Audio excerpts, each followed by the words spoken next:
जय हिंद सभी को।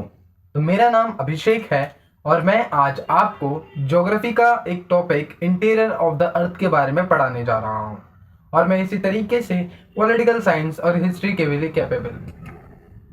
तो चलिए शुरू करते हैं हमारे वीडियो को। तो आज हमारे टॉपिक का नाम है the sources which gives information about the interior of the अर्थ। वो कौन से ऐसे सोर्सेज हैं जो हमें अर्थ के इंटीरियर के बारे में इंफॉर्मेशन देते हैं। तो हमें समझना होगा कि there are two source of information. The first one is the direct source of information और दूसरे हैं हमारे इनडायरेक्ट सोर्सेस।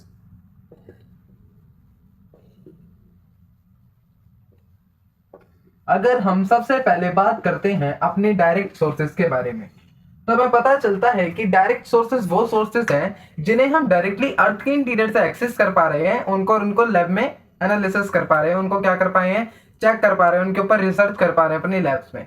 जैसे मान लीजिए मैं क्या कर रहा हूँ, इसके एग्जाम्पल इसमें कौन क्या क्या इंक्लूड होंगे। तो डायरेक्ट रिसोर्सेज में हमारा आएगा माइनिंग, ड्रिलिंग प्रोजेक्ट्स,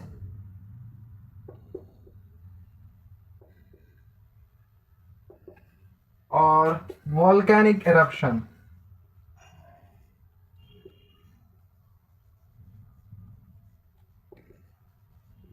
क्योंकि माइनिंग एक ऐसा सोर्स है जहां पर ह्यूमन खुद क्या जाता है, जहां पर ह्यूमन खुद इंटीरियर ऑफ द अर्थ में जाता है और वहां से चीजों को कलेक्ट करके लाता है, जिससे हमें किसके बारे में इंफॉर्मेशन मिल पाती है, इंटीरियर ऑफ द अर्थ के बारे में इंफॉर्मेशन मिल पाती है। लेकिन इस चीज से इंटीरियर ऑफ द अर्थ के बारे में इंफॉर्मेशन मिलना बिल्कुल ना के बराबर ही है, क्योंकि अभी तक मनुष्य बिल्कुल जो डीपेस्ट पार्ट तक जा पाया है उसकी डेप्थ हमारी 3 to 4 किलोमीटर है, वो भी अफ्रीका की गोल्ड माइंस तक। अफ्रीका में गोल्ड माइंस में मानव अभी तक 3 से 4 किलोमीटर ही तक डेप्थ में जा पाया है। फिर हम बात करते हैं हमारे ड्रिलिंग प्रोजेक्ट। तो हमारे देखने को मिलता है कि हमारे क्या करे जाते हैं, साइंटिस्ट के द्वारा काफी सारे ड्रिलिंग प्रोजेक्ट कराए जाते हैं हमारे ओशन में, जिसका एग्जांपल है हमारा इंटीग्रेटेड ड्रिलिंग प्रोजेक्ट हो जाएगा या फिर डीप ओशन ड्रिलिंग प्रोजेक्ट हो जाएगा। इससे भी भाई हम अर्थ की डेप्थ में ज्यादा जा ही नहीं चुके हैं, हम मात्र 12 किलोमीटर ही जा चुके हैं अर्थ की डेप्थ में। एंड सबसे मैक्सिमम अभी तक हम 12 किलोमीटर गए हैं अर्थ की डेप्थ में। अच्छा, क्या इंफॉर्मेशन मिलेगी भाई, अर्थ की रेडियस मतलब अर्थ की डेप्थ आपको पता कितनी है, अर्थ की डेप्थ है 6370 किलोमीटर। उसमें से अगर हम 12 किलोमीटर जा पा रहे हैं तो क्या हम इंटीरियर ऑफ द अर्थ के बारे में जान पाएंगे इन दोनों सोर्सेज से? आपका जवाब होगा बिल्कुल भी नहीं। बिल्कुल सही जवाब है। फिर हम बात करते हैं वोल्केनिक इरप्शंस के बारे में। अब वोल्केनिक इरप्शन देखो भाई डेप्थ से तो आता है, वोल्केनिक इरप्शन काफी डेप्थ से आता है, इंटीरियर ऑफ द अर्थ के काफी डेप्थ से आता है, लेकिन वो ये इन्फॉर्मेशन नहीं देता कि मैं किस डेप्थ से आ रहा हूँ। देखो जो मैग्मा था, मैग्मा जब वोल्केनो के अंदर जो लावा होता है जब उसे हम मैग्मा कहते हैं, और जब वो मैग्मा हमारे सरफेस पे आ जाता है उसे हम क्या कहते हैं, फिर उसे हम लावा कहते हैं। तो जब लावा हमारे सरफेस पे आता है और जब उसे साइंटिस्ट के द्वारा एनालिसिस करा जाता है, उसे पढ़ा जाता है, उसे उसके ऊपर रिसर्च करी जाती है, तो हमें ये तो पता चल जाता है कि उस लावा में क्या क्या चीजें हैं, कौन कौन से मिनरल्स हैं, कौन कौन से मटेरियल्स हैं, लेकिन हमें ये नहीं पता चलता कि वो कौन सी डेप्थ से आया है, क्योंकि वोल्केनिक इरप्शन तो अर्थ के इंटीरियर से ही हो रहा है ना। हमें कैसे पता चलेगा? लावा खुद तो बोलेगा नहीं मैं 400 किलोमीटर से आया हूँ, मैं 900 किलोमीटर से आया हूँ, खुद नहीं बोलेगा ना। तो इसलिए हमें क्या करना पड़ता है, वोल्केनिक इरप्शन हमें अर्थ के इंटीरियर की इंफॉर्मेशन तो देता है, लेकिन ये लेयर वाइज इंफॉर्मेशन नहीं देता। कैसी इंफॉर्मेशन नहीं देता? लेयर वाइज इंफॉर्मेशन नहीं देता। इसलिए डायरेक्ट सोर्स ऑफ इंफॉर्मेशन अर्थ के इंटीरियर के बारे में इतनी नॉलेज नहीं देते हैं जितने हमारे इनडायरेक्ट सोर्सेज की बात करते हैं। तो डायरेक्ट सोर्स का मतलब समझ में आया, डायरेक्ट सोर्सेज वो सोर्सेज जिन्हें हम डायरेक्टली एक्सेस कर सकते हैं। किस कौन कौन से? Mining, drilling project, volcanic eruption. फिर हम बात करते हैं हमारे इनडायरेक्ट सोर्सेज के बारे में।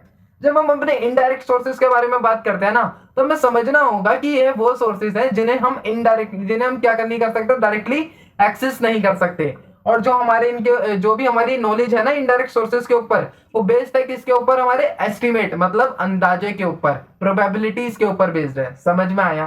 क्लियर हुआ?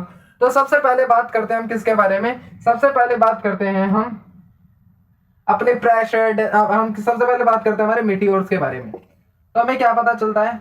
हमें पता चलता है कि मीटियोर्स के बारे में आप बोलोगे सर भैया मीटियोर्स के बारे में कैसे पता चल जाएगा, मीटियोर्स तो आउटर सरफेस से आ रहे हैं अर्थ के, मीटियोर्स कैसे बता देंगे?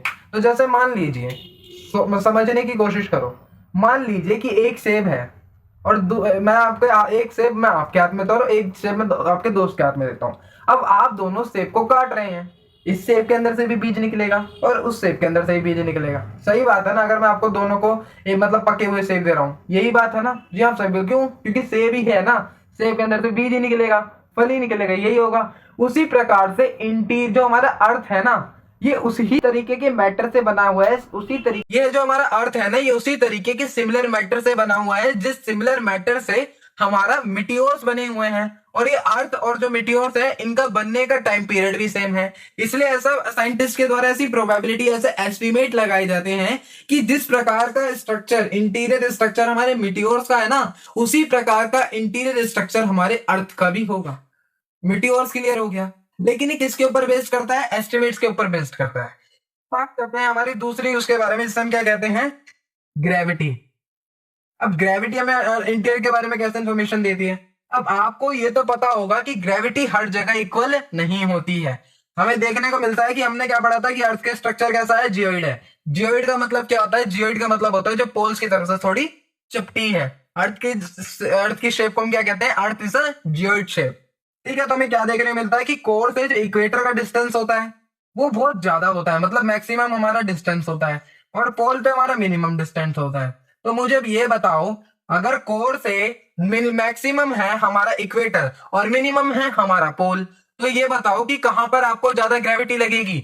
जो इसके ज्यादा पास होगा, और इसके पास क्या है? पोल। तो हमें देखने को मिलता है पोल पे सबसे ज्यादा ग्रेविटी होती है, और जैसे जैसे हमारा जो लैटिट्यूड है वो कम होता रहता है, वैसे वैसे हमारी ग्रेविटी भी क्या होती रहती है? कम होती रहती है। जैसे जैसे हमारा लैटिट्यूड कम होता रहता है, उतने वैसे वैसे हमारी ग्रेविटी भी रिड्यूस होती रहती है। और सबसे कम ग्रेविटी हमें कहाँ पे देखने को मिलती है? इक्वेटर पे देखने को मिलती है। समझ में आ गया? अब भाई जो ग्रेविटी में वेरिएशन आ रही है ना, ये इसके कारण तो आती ही आती है, ये distribution of mass of matter के कारण भी आती है। हो सकता है कहीं पर डिस्ट्रीब्यूशन ऑफ मास मैटर अलग है और कहीं पर अलग है, तो वहां पे ग्रेविटी अलग होगी और यहाँ पर ग्रेविटी अलग होगी। जैसे मान लो कि अगर मैं डेक्कन की बात करूं, डेक्कन प्लेटू की बात करूं, हमारे डेक्कन महाराष्ट्र की बात करूं, वहां की ग्रेविटी अलग होगी यहाँ की ग्रेविटी से। यहाँ पे वेरिएशन देखने को मिलेगा। और ये किस चीज के बारे में बताता है? हमें डिस्ट्रीब्यूशन ऑफ मैटर के बारे में बताता है। कहां पर? इंटीरियर ऑफ द अर्थ में। और जो वेरिएशन आ रहा है ना ग्रेविटी का, इसे हम क्या कहेंगे? ग्रेविटेशन के वेरिएशन को हम क्या कहते हैं? ग्रेविटेशन के वेरिएशन को हम ग्रेविटी एनालॉमी कहते हैं। और ये ग्रेविटी एनालॉमी में क्या करता है? इंटीरियर ऑफ द अर्थ के बारे में इंफॉर्मेशन देता है। कैसे? ये बताता है कि मैटर हमारे अर्थ के इंटीरियर में कैसे डिस्ट्रीब्यूट हो रखे हैं, क्योंकि उसी मैटर के बेस पे हमारी ग्रेविटी क्या करेगी? वेरी करेगी। क्लियर हो गई है? फिर हम बात करते हैं सबसे इंपॉर्टेंट सोर्स के बारे में, जो हमारा क्या हो जाता है? जो हमारा हो जाता है सिस्मिक एक्टिविटीज, सिस्मिक वेव्स। अब आप बोलोगे सिस्मिक एक्टिविटीज, सिस्मिक वेव्स है क्या? तो भाई हम अर्थक्वेक को ही क्या कहते हैं? अर्थक्वेक को ही हम सिस्मिक एक्टिविटीज और सिस्मिक वेव कहते हैं। अगर मैं लेमैन लैंग्वेज में आपसे कहूं कि what do you mean by the earthquake, तो आप सब में से सबका जवाब यही होगा कि earthquake is the simplest shaking of the earth. Earth का हिलना ही क्या है? अर्थक्वेक है। तो क्या कभी आपने सोचा है अर्थ क्यों हिलता है? तो भाई जब हमारे फोल्ट के अक्रॉस, जब हमारे फोल्ट है, जैसे मान लो फोल्ट है, जब भी हिलते हैं, मूव करते हैं, तो यहाँ से क्या क्या रिलीज होती है? एनर्जी रिलीज होती है। और वो एनर्जी वेव की फॉर्म में क्या करती है? ट्रेवल करती है सारी डायरेक्शंस में। क्या करती है? एनर्जी रिलीज होकर वो क्या करेगी? ट्रेवल करेगी वेव्स की फॉर्म में। किस में ट्रेवल करती है? सारी डायरेक्शंस में ट्रेवल करती है, जिसे हम किसके नाम से जानते हैं? सिस्मिक वेव्स के नाम से जानते हैं। तो जो एनर्जी की रिलीज से जो वेव्स जनरेट हो रही है, नहीं को हम किस नाम से जानते हैं? सिस्मिक वेव्स के नाम से जानते हैं। क्लियर हो गया? What do you mean by the seismic waves? जी हाँ। अब आपको मैं अर्थक्वेक के कुछ पॉइंट समझा देता हूँ कि अर्थक्वेक क्या है। तो देखो, जैसा कि मैंने आपको बताया कि फोल्ड की मूवमेंट से क्या एनर्जी रिलीज होती है, और वो एनर्जी क्या करती है? ट्रेवल करती है वेव्स की फॉर्म में हर डायरेक्शन में, और उन्हीं वेव्स को हम सिस्मिक वेव्स के नाम से जानते हैं। तो भाई देखो, अब ये पॉइंट है जहां से हमारा अर्थक्वेक, मतलब जहां से हमारी क्या हुई है? एनर्जी रिलीज हुई है। तो भाई ये जो वेव्स जो सबसे पहले जिस सरफेस पे पहुंचेगी वो 90 डिग्री होगा, क्योंकि 90 डिग्री सबसे शॉर्टेस्ट डिस्टेंस होता है। ये आपने कई बार पढ़ा होगा। मान लीजिए ऐसे लॉन्गर लग रहा है, आपको खुद को लॉन्गर लग रहा है, जी लग रहा है, तो शॉर्टेस्ट डिस्टेंस क्या होगा? 90 डिग्री। तो हमें देखने को मिलेगा जो पॉइंट जहां से हमारी एनर्जी रिलीज हुई है, इसे हम क्या कहेंगे? हाइपो सेंटर कहेंगे। हाइपो सेंटर और फोकस के नाम से जानेंगे। जी समझ में आ गया? और फिर अगर हम देखें इसको क्या किस नाम से जाने जाएगा, तो भाई शॉर्टेस्ट डिस्टेंस जो 90 डिग्री होगा हमारे हाइपो सेंटर से बिल्कुल अपर सरफेस पे, उसे हम किसको नाम से जानेंगे? उसे हम एपी सेंटर के नाम से जानेंगे।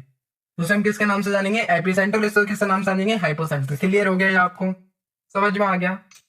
चलिए ये तो क्लियर हो गया। अब हम बात करते हैं हमारी सिस्मिक वेव्स के बारे में, कि हमारी सिस्मिक वेव्स क्या होती है और कितनी तरह की होती है। तो जैसा कि हमने पढ़ा कि सिस्मिक वेव्स हमारी दो तरह की होती हैं।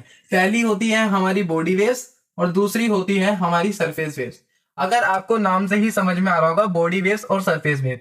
जो हमारी बॉडी वेव्स है वो कहाँ से जनरेट होती है? इंटीरियर ऑफ द अर्थ से जनरेट होती है। और वहीं जो हमारी सरफेस वेव्स है वो सरफेस पे जनरेट होती है। अब मुझे एक बात बताओ, अगर मैं आपसे पड़ोसी के घर की बात पूछने लगूं कि आप बताइए पड़ोसी के घर में क्या चल रहा है, तो क्या आप बता पाएंगे? नहीं जी, आप बोलेंगे कि उनसे पूछो ना जो उनके घर से आता हो। उसी प्रकार से इंटीरियर ऑफ द अर्थ के बारे में कौन सी वेव्स इंफॉर्मेशन देगी? जो अर्थ के इंटीरियर से आएगी। तो हमारी बॉडी वेव्स कहाँ से आती है? अर्थ के इंटीरियर से आती है। इसलिए हमें समझना होगा कि अर्थ के बारे में इंफॉर्मेशन कौन सी वेव्स देगी?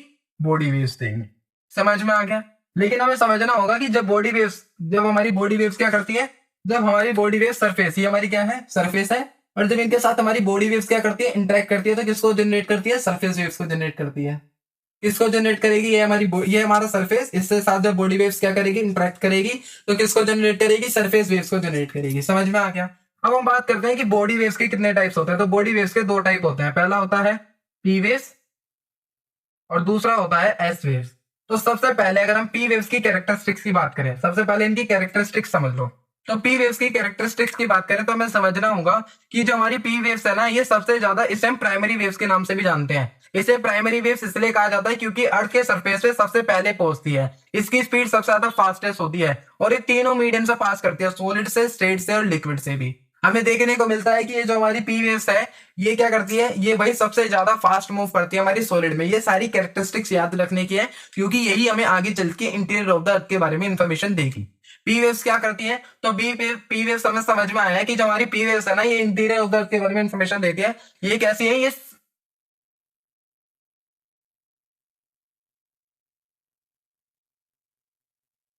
तो पी वेव्स हमारी सॉलिड में सबसे फास्टेस्ट ट्रेवल करती हैं। ठीक है, पी वेव्स हमारी कैसी वेव्स है? लैटिट्यूडनल वेव्स है। कैसी वेव्स है? लैटिट्यूडनल वेव्स है। और किसकी तरह बिहेव करती है? साउंड बिहेव्स की,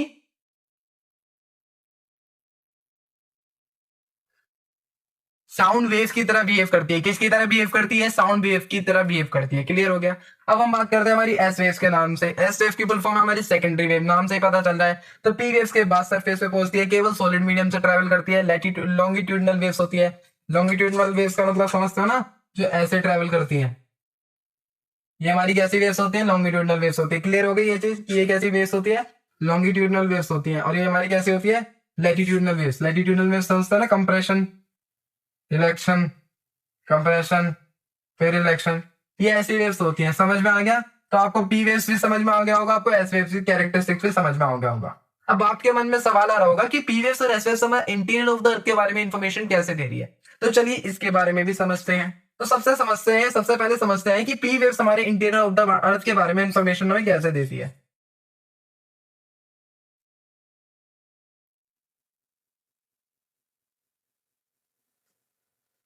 ये हमारा अर्थ है और अगर हम इसके इंटीरियर को देखें तो हमें देखने को मिलेगा कि जो इसका कोर है, ये पी वेव्स के क्या, पी वेव्स के पाथ को ड्रॉ करा जाता है। ये किसको ड्रॉ करा जा रहा है? पी वेव्स को ड्रॉ करा जा रहा है, जो पी वेव्स जैसे मूव करती है।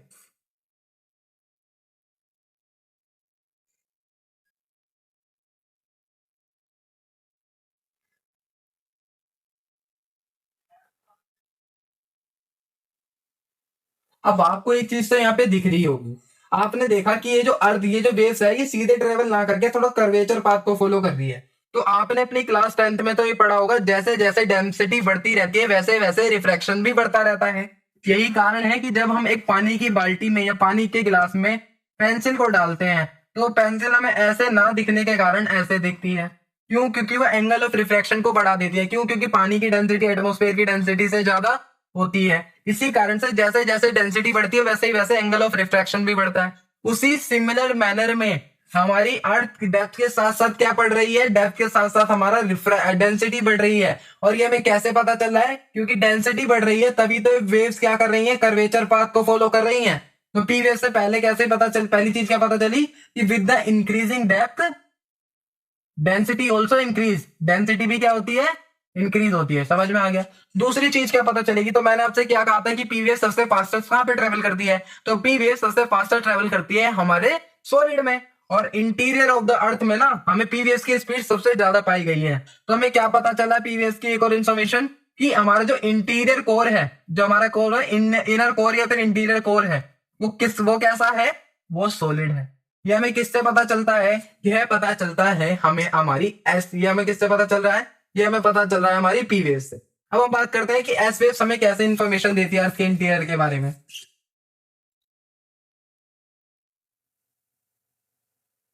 अगर आप एस वेव्स की बात करें,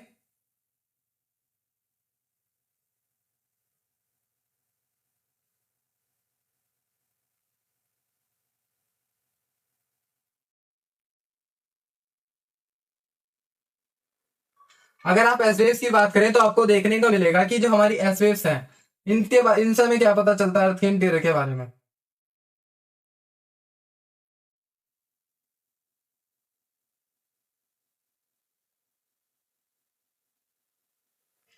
तो भाई इनसे हमें ये पता चलता है कि जो हमारा आउटर कोर है ना, ये कैसा लिक्विड है। ये हमें कैसे पता चलेगा, मैंने आपको क्या बताया था, मैंने आपको बताया था कि एस वेव्स हमारी किससे ट्रेवल नहीं करती है, सिर्फ सॉलिड मीडियम से ट्रेवल करती है।